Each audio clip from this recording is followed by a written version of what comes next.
자, 그러면 이제부터 요것들을 계산하는데 우리는 이건 소득이잖아요. 이것도 설명했죠. 근로소득과 근로소득 금액은 달라요. 근로소득에서 뭘 빼야 근로소득 금액이야. 우리가 판정하는 기준은 소득이 아니라 소득 금액이야. 그러니까 자, 시험에 나올 만한 것부터 볼게요. 첫 번째, 이자 소득을 볼게요. 우리는 소득 금액을 만들어야 되거든요. 이자 소득을 벌었다. 내가 은행에 돈을 넣고 이자를 받았다. 그러면 이자 소득 금액을 만들 텐데 비과세 되는 건 당연히 소득이 아닐 거니까 놔두고 분리과세 되는 게 있다. 그럼 빼고 이자 소득은 필요 경비를 빼서 필요 경비란 얘기는 회계학상으로 말하면 네가 이 소득을 이 수익을 얻기 위해서 쓴 돈 이렇게 보시면 돼요. 이걸 뺀 게 이자 소득 금액일 텐데 좀 이걸 알고 싶은 거거든요. 이자를 얻기 위해서 내가 이 이자를 얻기 위해 이자를 얻으려면 뭐예요? 돈을 집어넣는 거지. 이래서 벌었는데 이걸 벌기 위해서 내가 쓴 돈이 있더라. 난 누구한테 돈을 빌려오면서 이자를 받고 있다. 이렇게 또 빌려가지고 빌려주고 이런 걸 인정하지 않아요. 그러니까 이자 소득은 곧 이자 소득 금액과 일치한다. 이렇게 보시면 돼요. 인정하지 않으니까. 그 다음에 두 번째가 배당 소득이 있는데 배당 소득은 어디 주식 같은 데 투자해가지고 채권 투자해서 받는 거예요. 얘도 필요 경비 인정하지 않아요. 그러니까 얘는 똑같다고 보시면 돼요. 그러니까 이쪽 지문에서 이쪽 금액을 알려줄 수도 있고 이쪽 금액을 알려줄 수 있는데 둘 다 똑같은 거다. 왜냐하면 필요 경비 자체를 인정 안 하니까 이렇게 이자 소득과 배당 소득은 기억하시면 되겠어요. 다음에 이제 여기서 하나 알아야 될 게 더 많은 얘기가 있지만 이 정도. 자, 이것을 과세하는 방식, 이걸 두 개 합쳐서 금융소득이라고 해요. 이 금융소득을 과세하는 방식이 여기다가 집어넣어서 종합과세를 시키는 방법도 있고 또는 소득을 지급한 사람한테 원천징수 당하고 완전히 분리과세를 시키는 방법도 있고 선택적으로 하는 방법도 있어요. 근데 우리는 이렇게 된 거는 빼는 거잖아, 계산해서. 이것만 합치는 거잖아. 그래서 여기 기준 중에 뭐 무조건 종합과세, 뭐 무조건 분리과세 이런 것도 있는데 그건 암기할 필요 없고 일반적으로 우리가 우리나라에서 받는 이자나 배당은 금액이 2천만 원. 2천만 원 이하이면 그러니까 이자가 2천만 원이 안 되면 다 분리과세합니다. 분리과세하는 얘기는 내가 은행에 이자가 2천이면 엄청 많은 거죠. 몇십억 돼야 되겠지. 뭐 한 1,000만 원의 이자를 받아요. 그러면 나는 연간 소득 금액이 있느냐. 은행에서 1,000만 원의 이자를 줄 때 다 주는 게 아니라 원천 징수를 하고 줘요. 그러니까 1,000만 원을 다 못 받는 거지. 그러면 이제 뭐 그게 이제 세율이 보통 14%인데 14% 원천 징수를 당했다? 그럼 나머지만 내가 받았어. 그럼 나는 연간 소득 금액이 있는 사람이냐? 없는 사람이 되는 거야. 왜냐하면 분리과세 하니까. 예? 이해되셨죠? 분리과세 되니까 연간 소득 금액이 0원인 사람이 되지. 그러니까 인적공제를 받을 수 있는 요건이 충족이 되는 사람이 되는 거예요. 그래서 시험 지문에 나올 때 뭐 배우자나 어떤 부양가족 중에 이자 소득 금액이 있다. 이자 소득 금액이 있는데 이것이 종합과세가 되는 것도 있고 무조건 분리과세가 되는 것도 있으니까 알려줘야 돼요. 근데 이자 소득 금액이 200만 원 있는데 종합과세 된다라고 하면 인적공제, 예를 들면 이자 소득 금액이 이자 소득이나 소득 금액이 뭐 200만 원 있는 부양가족이 있다. 근데 이것이 종합과세 된다. 그러면 인적공제를 받을 수 없고 이게 분리과세 되는 거다. 이런 표현을 하면 공제 받을 수 있고 그리고 또 다른 말은 그냥 우리나라에서 흔히 받는 은행의 이자다. 근데 2천이 안 되잖아. 그럼 분리과세 된다니까? 그럼 공제가 가능하다. 여기까지만 기억하시면 되겠어요. 자, 그 다음에 세 번째 사업소득이에요. 사업소득을 사업소득 금액으로 만들려면 필요경비를 뺍니다.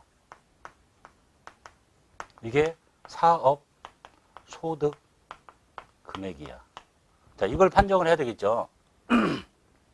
이걸 판정을 해야 되는데 이게 100만 원 초과인지 아닌지 그러면 사업소득을 뭐 장사하고 있다. 뭐 집 앞에서 커피숍을 하고 있다. 그러면 사업소득을 알려주면 그걸 벌기 위해서 쓴 돈을 알려줘야 돼요. 얼마를 썼는지. 즉 매출이 얼마였고 그걸 벌기 위해서 쓴 비용이 얼마인지를 알려줘야 되니까 복잡해. 그래서 사업소득 금액을 알려주면 이쪽 금액을 알려주는 거예요. 그래서 여기가 100만 원 초과인지 아니지만 보면 돼. 나머지는 필요 없고. 그 다음에 네 번째 근로소득 많이 봤죠. 근로소득을 알려주면 근로소득의 필요 경비는 비용이 아니라 표현은 근로소득 공제라고 해요. 근로소득 공제라고 이미 배우셨어요. 근로소득 공제를 뺀 게 바로 근로소득 금액이야. 자, 이게 100만 원이 아니라 얘만 있으면 얘만 유일하게 근로소득 금액만 있다 그러면 150만 원까지라고 했죠. 나머지 것들은 다 100인데 여기는 100만 원 이하가 공제 가능하고 얘는 150만 원 이하가 공제 가능한 거예요. 얘만 있으면. 그래서 뭘 외우라고 그랬냐면 얘는 주로 이쪽을 많이 알려줘요. 이쪽을 알려주면 자, 이쪽으로 보면 150이죠. 이쪽으로 150이 딱 나오는 숫자가 얘가 500이야. 500만 원까지는 몇 프로 빼요? 70% 빼죠. 근로소득 공제를. 그러니까 여기가 딱 150이 나오는 거야. 그래서 요 숫자를 외워야 돼. 근로소득을 알려주면 500까지가 공제 가능한 가장 큰 숫자. 400은 당연한 거고. 근로소득 금액을 알려주면 150이 공제 가능한 가장 큰 숫자. 그 밑으로 내려가면 가능하고 올라가면 안 되고. 요거 두 개를 외우셔야 돼.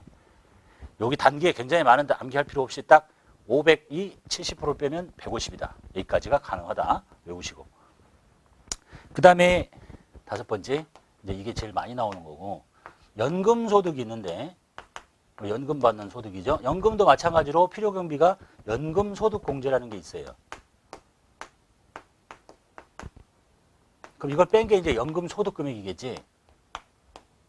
연금소득금액에도 100만 원 이하까지만 가능해요. 그런데 이제 이건 자주 나오진 않는데 알려주면 이걸 알려줘야 되겠죠. 이걸 알려줘서 이것도 단계가 여러 개 있어서 암기 어려운데 얘도 단계가 여러 개 있어요. 빼야 돼. 굉장히 복잡해져. 그러니까 무시하고 그냥 이거 알려주면 100만 원이라고만 100만 원까지만 가능하다. 만약에 그런 적은 없었어요. 진짜 재수없게 어떤 사람이 어렵게 되고 싶어가지고 연금소득이 있는 아버지를 만들었다. 이거 350만 원이에요. 이거 하나만 혹시나 모르니까 한번 보자는 얘기에 이 단계를 알 필요는 없고 연금소득이 350이야? 꽤 많네. 이쪽이 얼마일까가 지금 궁금하잖아요. 자, 연금소득이 350이면 연금소득 공제는 전액이에요. 이제 계산식이 첫 번째야. 그럼 여기가 0원이야.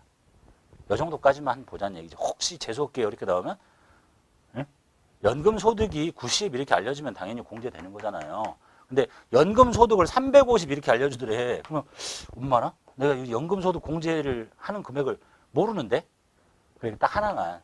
요거보다 더 커지면 어떻게 하냐? 그럼 이 식을 다 외워야 된다니까. 그럼 이렇게 내는 애는 좀 이상한 애죠. 이거 어떻게 다 외우고 있대, 이거는? 나도 못 외워요. 일단 혹시 재수없게 나오면 연금소득 350이면 연금소득 공제는 전액이다. 그러니까 연금소득 금액은 빵원이 된다. 까지만 암기하시면 돼요. 나온 적은 없지만 이제 나오게 되면. 그 다음에 이제 나머지가 뭐 퇴직소득은 얼마, 퇴직소득을 알려주면 안 되지. 여기 계산 얼마나 복잡한데. 그러니까 퇴직소득 금액을 알려주겠죠. 양도소득 금액을 알려줄 거예요. 그냥 곧바로. 그래서 100만 원만 따지면 돼요.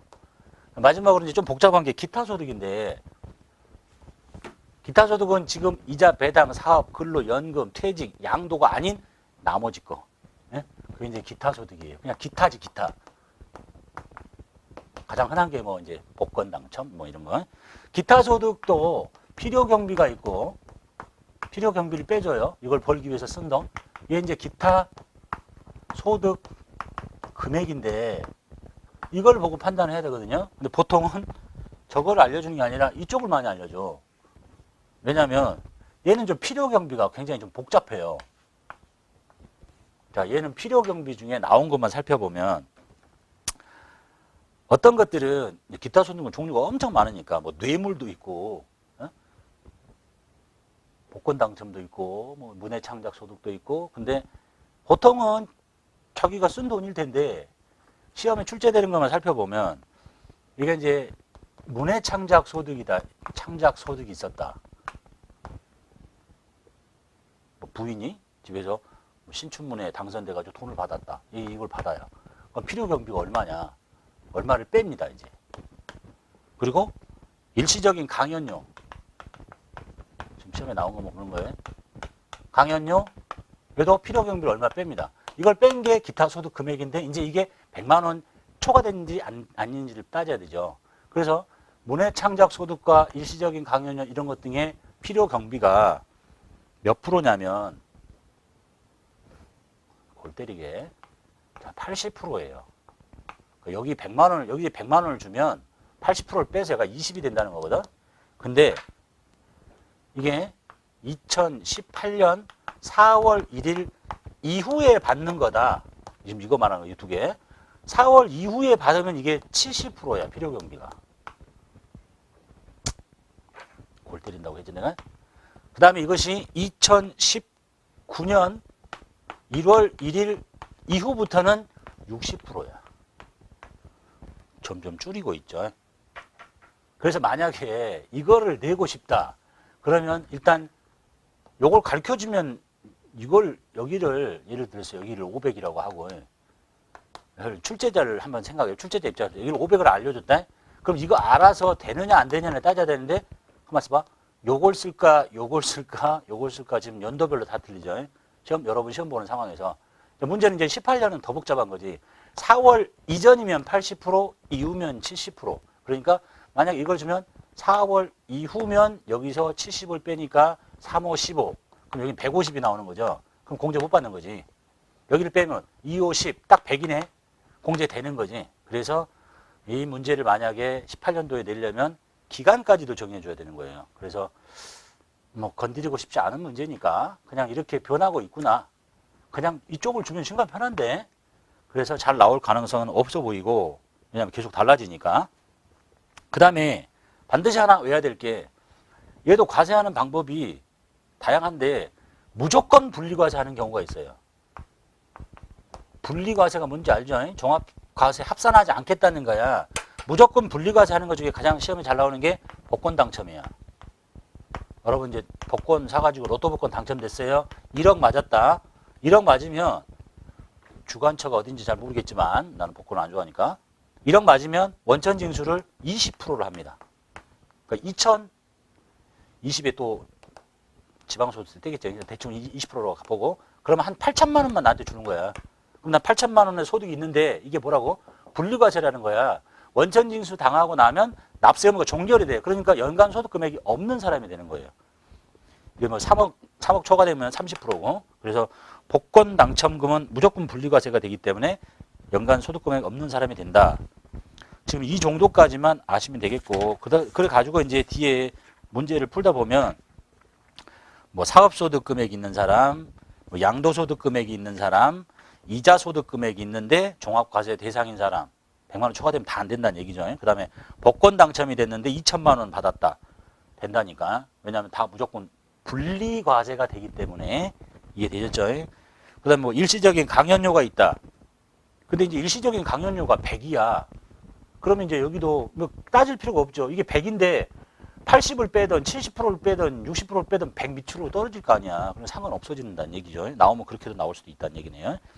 그 정도가 지금 출제됐던 문제들이라고 보시면 되겠습니다.